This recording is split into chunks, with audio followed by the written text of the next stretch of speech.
Salut et bienvenue dans un nouvel épisode de mon podcast Pourquoi pas. Aujourd'hui on a un invité et c'est un invité qui me tient particulièrement à cœur parce que c'est un pianiste et vous savez, enfin non vous savez peut-être pas, mais je fais du piano et donc ça me fait vraiment trop plaisir de le recevoir. Donc aujourd'hui on reçoit Vulax, de son vrai nom Valentin Filâtre. C'est un jeune pianiste de 22 ans que j'ai découvert sur TikTok il y a bien longtemps maintenant. Il compose et interprète ses musiques. Vous l'avez peut-être déjà entendu avec sa composition Everest, qui a plus de 750 000 streams sur Spotify, ou encore avec son dernier titre, Window. On va parler de son parcours, de ses débuts dans la musique et de ses futurs projets. Je vous laisse nous écouter juste après le générique. Non mais en vrai des fois je me dis Pourquoi pas? pourquoi pas Pourquoi pas? Pourquoi pas Pourquoi pas? Pourquoi pas? Pourquoi pas un podcast par Onoa. Salut Vulax, alors je t'ai déjà un peu présenté, mais est-ce que tu pourrais te représenter rapidement? Salut, déjà merci pour l'invitation. Je m'appelle Valentin Filâtre, je suis pianiste et compositeur puisque je compose des musiques pour piano. J'ai 22 ans et puis je suis à la base pianiste classique depuis mes 5 ans. Et depuis quelques années, je me suis lancé sur les réseaux sociaux et puis sur les plateformes de streaming en partageant ce que je crée. D'accord. Je vais justement revenir sur tout ça, à quel moment tu t'es lancé et à quel moment tu t'es lancé sur les réseaux. Mais avant, je me posais une question. Pourquoi ton nom d'artiste c'est Vulax alors que tu t'appelles Valentin Filâtre?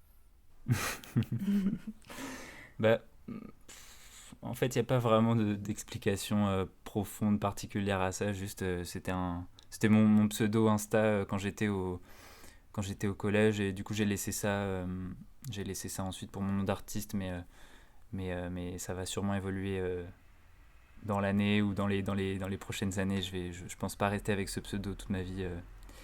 C'est plus pour Instagram, quoi. Oui, d'accord. Et justement, donc tu as commencé quand le piano classique? Le piano classique, j'ai commencé quand j'avais 5 ans avec mes parents faisaient un peu de musique, enfin ma mère un petit peu, mon père un peu plus, mais c'est pas des musiciens professionnels, je veux dire, ils font un autre métier. Et ils nous ont mis, moi et mes frères et sœurs, au piano avec une prof particulière, je sais pas. Et, Oui. et donc voilà, on a fait 4 ans de cours particuliers, puis ensuite je suis entré au conservatoire de Nantes, parce que je suis originaire de Nantes. Ok. Et voilà.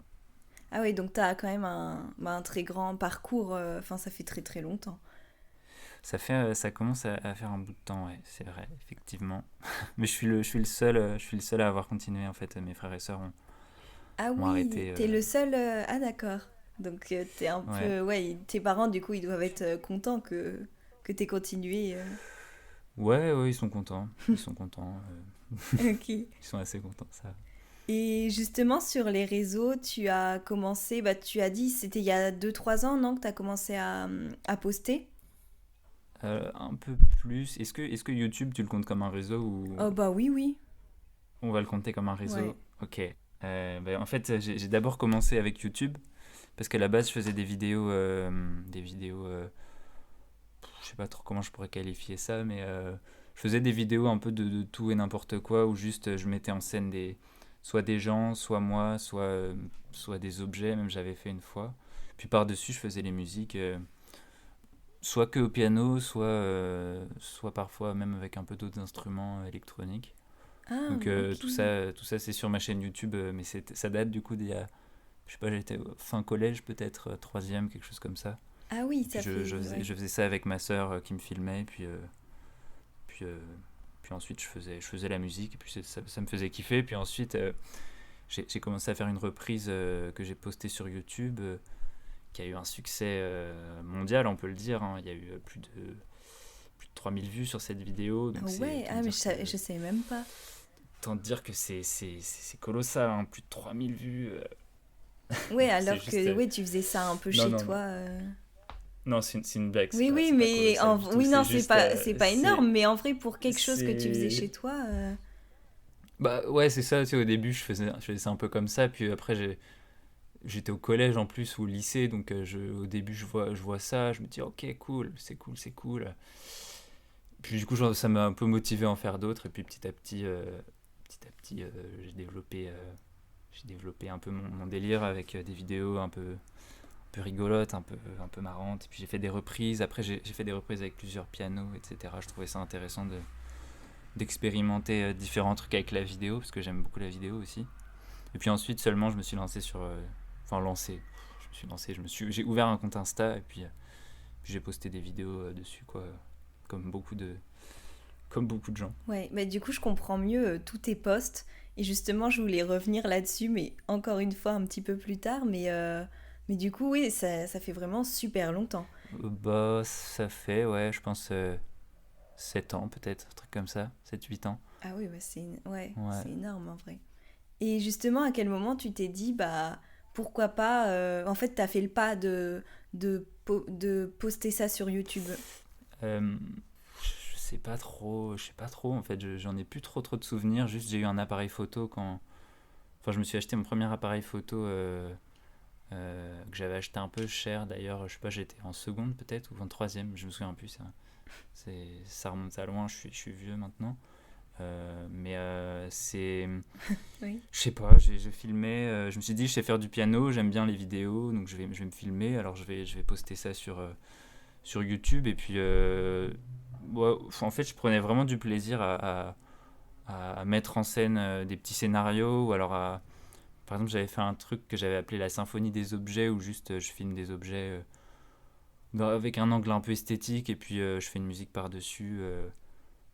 Je sais pas trop, je saurais pas trop te dire en fait ce qui m'a poussé, mais ouais, ça fait longtemps que j'ai envie que j'ai cette envie en tout cas juste de faire des vidéos. Et puis ça fait longtemps que je fais des vidéos avec mes potes aussi, des vidéos d'humour. On avait une chaîne YouTube et une chaîne Insta qui s'appelait Chammex, où on faisait des vidéos marrantes, et on a toujours aimé faire Mhm.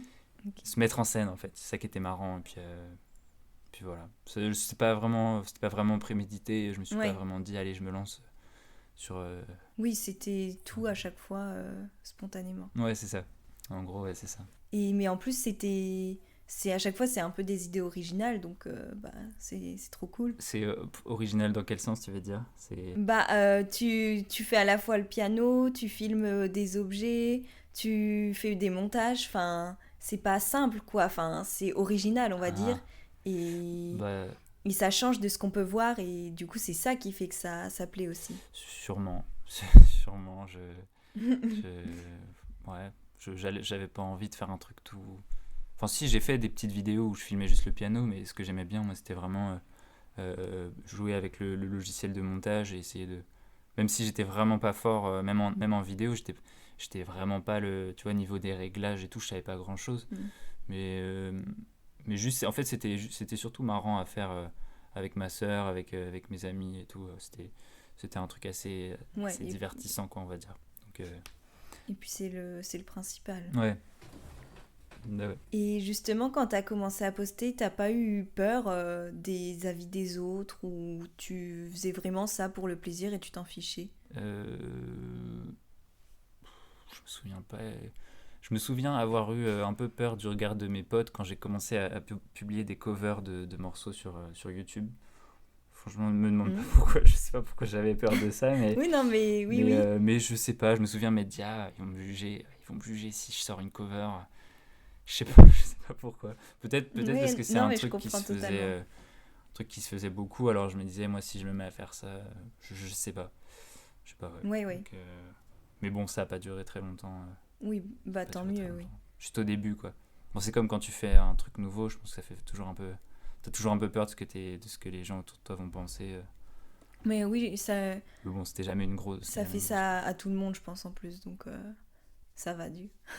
Oui. Et avec le temps, du coup, tu t'es mis à composer, et c'est depuis toujours que tu composes, ou c'est arrivé il y a pas si longtemps? Bah, sur la période depuis laquelle je fais du piano, je pense que c'est arrivé il y a pas si longtemps, même si j'ai toujours eu envie bah, d'écrire mes propres musiques, de jouer autre chose que ce qu'on me disait au conservatoire. J'avais toujours un peu envie d'improviser des choses, ou alors de jouer des musiques de films, enfin de jouer d'avoir un peu les deux, quoi, d'avoir un peu de classique et un peu des deux.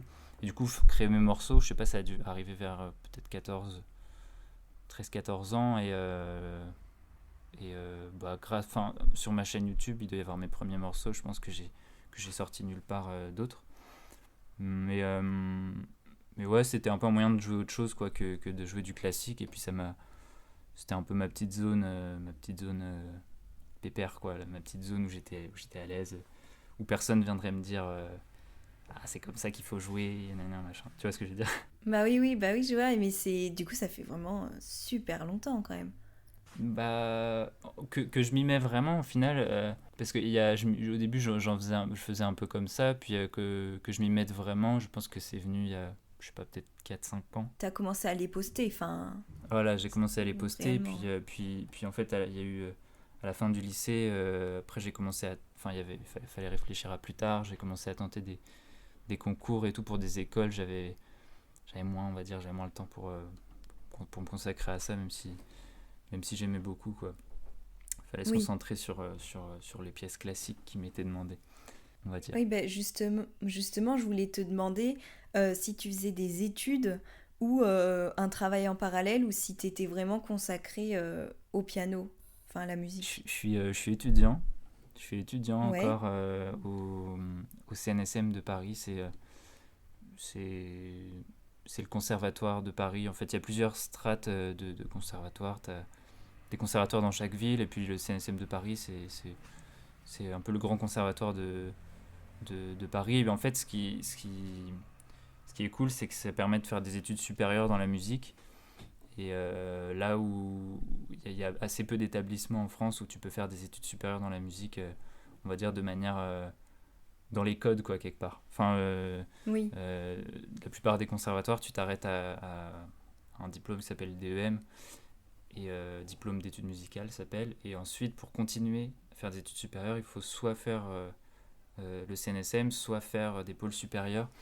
Et en fait, pour mes parents et tout ça, ça rassurait. Et puis moi qui avais envie aussi de continuer la musique, ça les rassurait que je fasse des études entre guillemets officielles, quoi. Je sais pas si tu vois ce que je oui, veux dire. oui. Donc oui, je suis Si, toujours, si, je je vois. suis toujours étudiant en piano classique. Du coup, je fais toujours du classique. Mais je partage mon temps entre mes créations perso et puis entre le classique, je dirais à peu près moitié-moitié, quoi.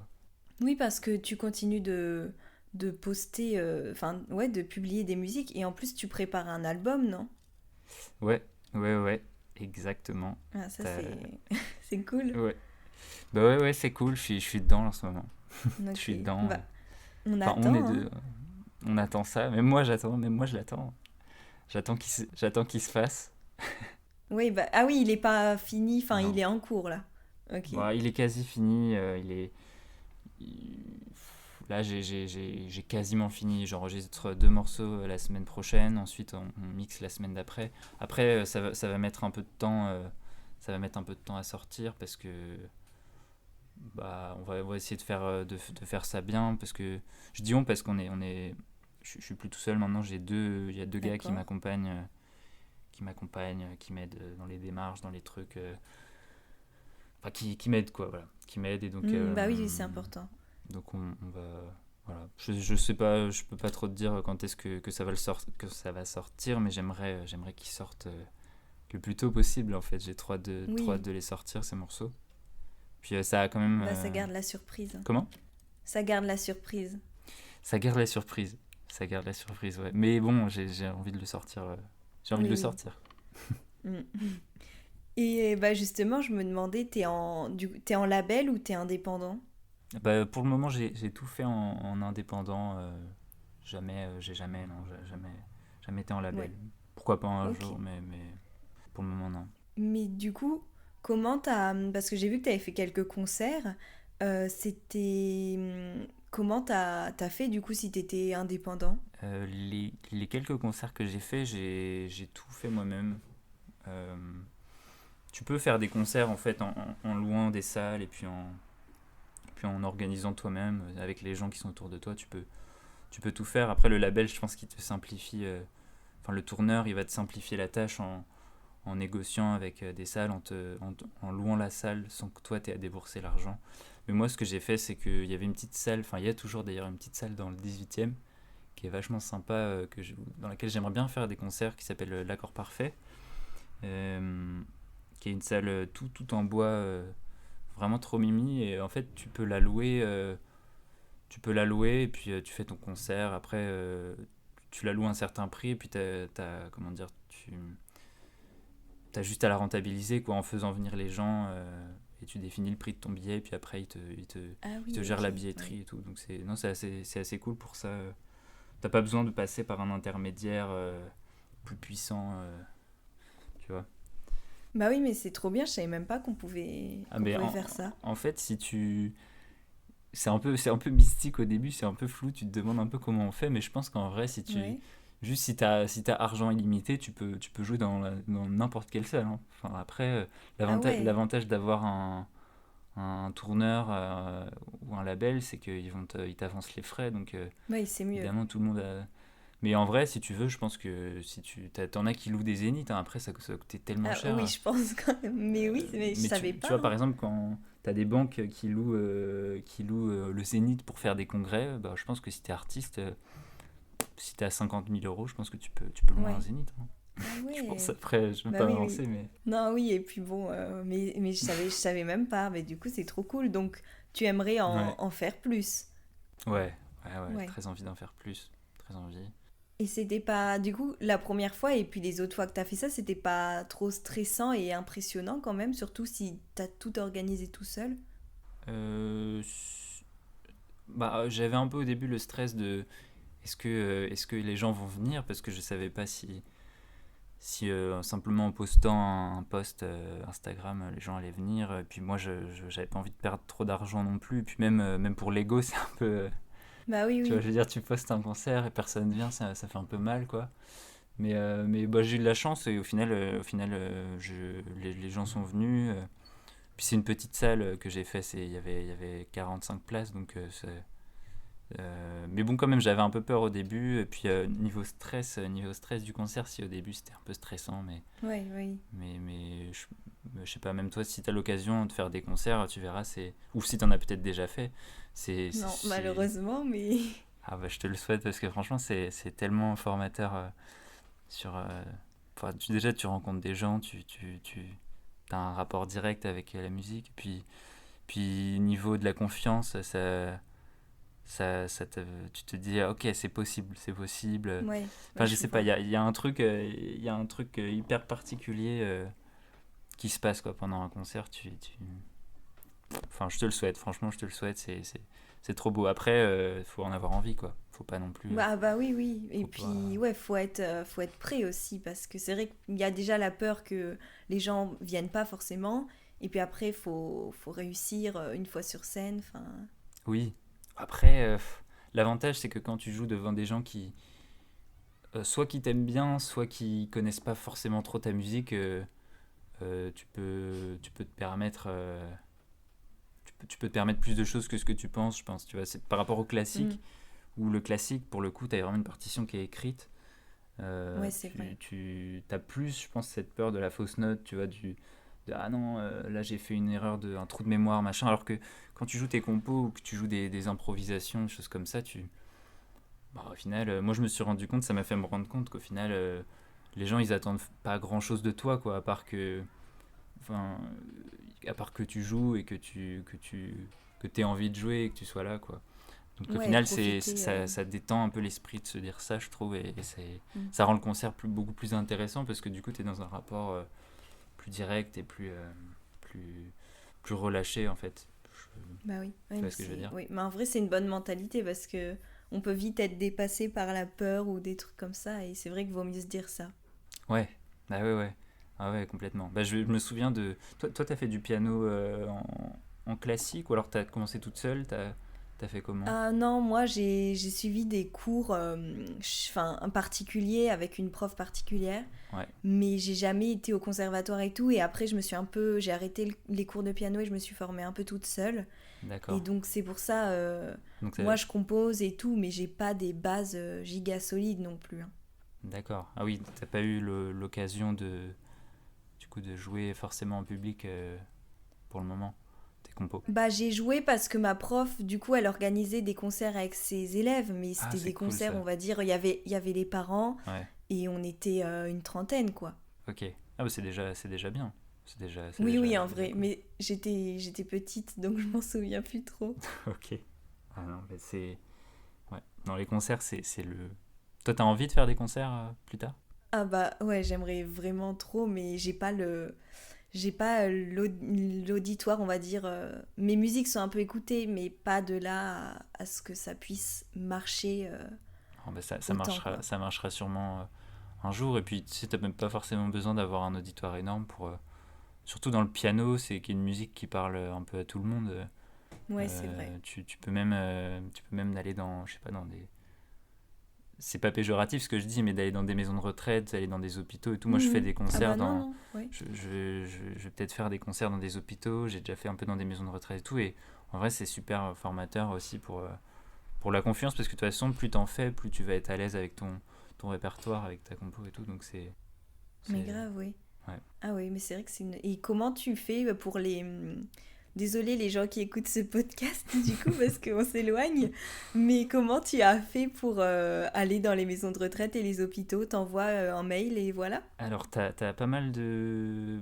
Pour les hôpitaux, il y a une association notamment qui s'appelle Tournesol, mais il en existe plein d'autres, je pense. Après, ça dépend où tu te situes.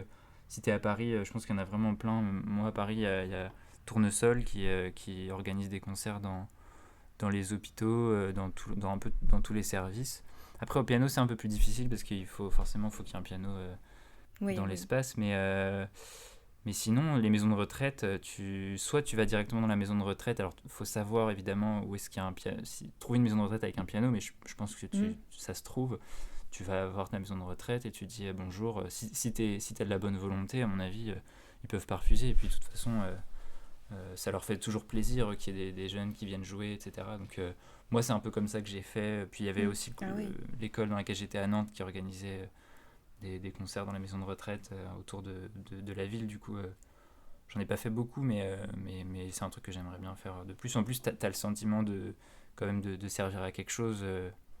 Oui, bah oui, et Euh, puis ils sont vraiment à l'écoute. ouais, c'est ça. C'est ça.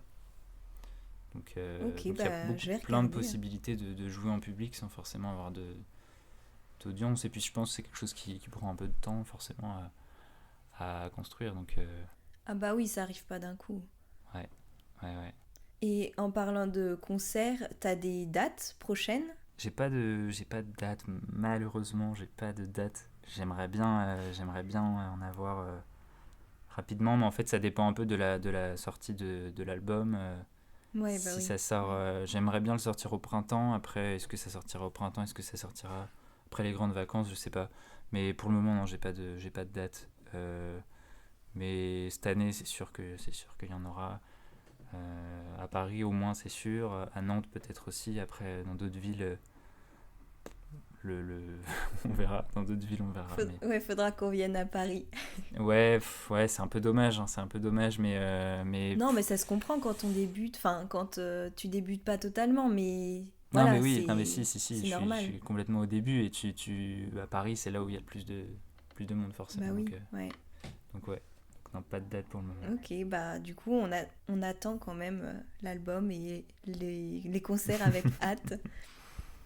Et je reviens sur ce que tu disais. Et donc, je voulais dire que ton compte, il me fait vraiment super rire parce que t'es tout le temps en second degré. Et en plus, tu fais du kendama, c'est ça que Kendama, ça s'appelle comme ça? ouais. Ouais. Ouais, Bah, ouais. du coup, c'est marrant parce que, bah, sérieusement, quand je le dis comme ça, c'est pas vraiment drôle. Mais moi, je suis morte de rire à chaque fois que je vois tes vidéos. Et en plus, ça fait vraiment super longtemps. Parce que je me souviens, pendant le confinement, tu faisais déjà des trucs comme ça. Ah, Et, ouais, ouais. et du coup, bah, on en a déjà parlé, mais donc tu prends ce rôle de pianiste à la légère, on va dire, c'est pas méchant, hein, mais ça te permet C'est super de... méchant. C'est ce que tu dis, c'est super méchant. Non, Ah là là, pardon. c'est je pense que je le prends pas forcément à la légère, juste c'est juste l'esthétique du conte et l'image que j'ai envie de renvoyer qui est peut-être moins celle d'un pianiste trop sérieux, trop dans les clous et tout. Et puis Mm. comme dans la vie, avec mes amis, etc. Je suis pas forcément quelqu'un d'hyper qui aime trop les discussions trop sérieuses, trop machin. Même si je parle évidemment sérieusement, mais j'aime bien déconner, quoi. Du coup, je me dis. Bah oui, oui. euh, Mais je pense que c'est ça qui fait que ton compte marche en vrai, parce que ouais, tu sors des clous comme tu dis. Peut-être, peut-être. Et puis, enfin, c'est plus rigolo tu vois, de faire une vidéo où il y a un peu à moins d'être très fort en vidéo, en effets spéciaux, en machin. Moi, je trouve ça plus marrant enfin, plus marrant et plus simple créativement de concevoir une vidéo qui fait rire. Après, voilà, je fais pas ça non plus. Ça me demande pas non plus un temps monstrueux. Je fais ça un peu à l'arrache parfois. Enfin, des stories et tout. Je suis pas un influenceur non plus qui calcule savamment ce qu'il fait, quoi. Oui, ouais, tu fais tout ouais, spontanément justement, et tu fais parce Bah, que ça te j'essaie fait quand même plaisir. que ce soit propre par moment, mais après, je le fais un peu, oui, quand j'ai une envie de le faire, quoi. Mm. Mais après, est-ce que je prends le rôle de pianiste à la légère? Non, mais oui, oui. Je saurais pas te dire. Non, je pense que je me pose pas trop la question. Je me Ouais, pose pas trop tu cette poses question. juste comme ça. Ouais. Bah du coup, j'adresse un message à nos auditeurs et auditrices. Allez vous abonner parce que vous louperez rien comme ça. Et avant qu'on termine, je voulais te demander quel était ton compositeur ou compositrice favori. Ah, j'aurais dû réfléchir plus tôt. Bon, au pire, c'est pas grave, hein. Mon compositeur, je pense que l'année dernière, j'ai découvert Anya Rani. Je sais pas si tu connais, une pianiste. Oui, si, oui. J'ai découvert à la Roque d'Enterron, qui est un festival dans le sud. Et c'était vraiment une claque. J'ai trouvé ça vraiment, vraiment bien. Avec ses synthés et tout. Enfin, c'était génial. Et donc, ouais, je pense qu'en ce moment, elle est un peu dans mon top 3, dans mon top 2 même. Puis sinon, dans les compositeurs classiques, j'adore Mozart, j'adore Bach. Ouais, Bach, ouais, les classiques. ouais, ouais, voilà. Après, c'est un peu des périodes. Mais bon, j'ai pas spécialement de phare, de compositeur phare, tu vois, qui me guide au Oui, quotidien. bah oui, c'est Ça normal. dépend un peu des moods. Enfin, bon, je pense que tout le monde, enfin, à moins d'avoir vraiment son groupe, son chanteur ou chanteuse Oui, bah défini, oui, je et pense ça que change un peu, ouais. c'est un peu des phases, quoi. T'écoutes jamais toute ta vie le même. Enfin, peut-être, hein, après, peut-être, je dis ça, mais Oui, peut-être. bah oui, oui. Oui, mais ouais, ça dépend des gens, mais en vrai, c'est mieux pour découvrir d'autres trucs en Ouais, plus. c'est différentes manières d'écouter. Et dernière petite question, quel est ton titre préféré dans ceux que tu as composés toi? C'est une question peut-être difficile. Euh, Bah, j'aime pas ce que j'ai composé, donc je peux pas trop donner mon avis Ah bon? là-dessus. Ah. Mais je crois que c'est un syndrome pour tous les compositeurs, parce que moi c'est pareil. Mais je pensais Non, non, que, mais que toi t'aimais non, bien, non, comme quand même c'est d'un autre c'est niveau. un peu une blague. C'est un peu une blague, Ah, je dois dire. bah moi j'ai pris ça sérieusement parce que C'est un peu. moi je Toi suis aussi, vraiment ça comme fait ça. ça. Mais non, mais après, je vois ce que tu veux dire. C'est un peu le syndrome de. Tu sais, tu le réécoutes et t'es là. Ah non, je... Oui, voilà. Ah, mais Et je tu te comprends dis, bah totalement. j'aurais pas dû faire comme ça, ou... Ah, mais je comprends totalement. Mais je pense que c'est normal. Hein. Je pense que c'est normal. C'est un peu peut-être du perfectionnisme ou c'est. Puis forcément, comme t'évolues, si t'as sorti un son il y a 2 ans, forcément, t'es pas. T'as pas la même manière d'écrire, de composer, donc forcément, je pense que Bah oui, oui, c'est vrai. tout le monde a un peu ça. Après, moi, ça fait un peu ça avec les premiers morceaux que j'ai sortis, où aujourd'hui, je me dis, en les réécoutant, je me dis, bon, bah aujourd'hui, je referai pas la même chose, quoi. Je le referai pas de la même manière.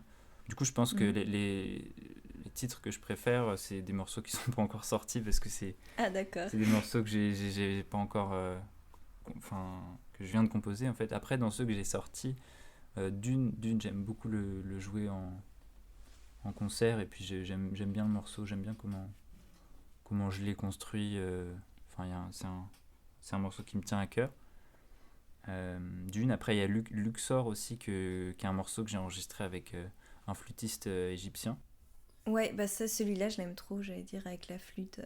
Ah, c'est Trop cool. stylé. Ah, bah, trop bien, parce que c'est un morceau que j'aime trop aussi.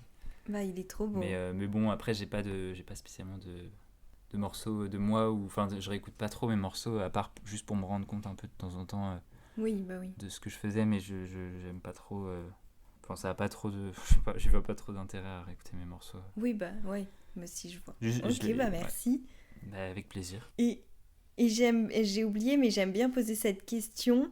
Quel serait en fait un conseil que tu donnerais à quelqu'un qui veut se lancer dans la musique ou autre chose, mais un petit conseil. Hmm, de lancer dans la musique, tu veux dire se lancer dans un instrument, ou alors se lancer Ouais, bah oui, quelqu'un qui veut soit débuter un instrument ou publier comme toi, ou publier. voilà, juste Bah, je pense un déjà c'est conseil, un peu quoi. deux trucs différents. Je pense que se lancer dans un instrument, faut.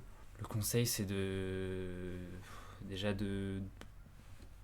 Je sais pas, je sais pas trop. Franchement, Je se pose lancer que dans un des questions instrument, compliquées. faut s'accrocher. Ah si, bon, c'est un truc ultra bateau, hein, mais forcément les 2 premiers mois vont être un peu faciles entre guillemets parce que tu vas découvrir, enfin tu vois ce que je veux dire, tu découvres, t'es là, t'es un peu Oui, oui, bah oui, émerveillé, je mais vois.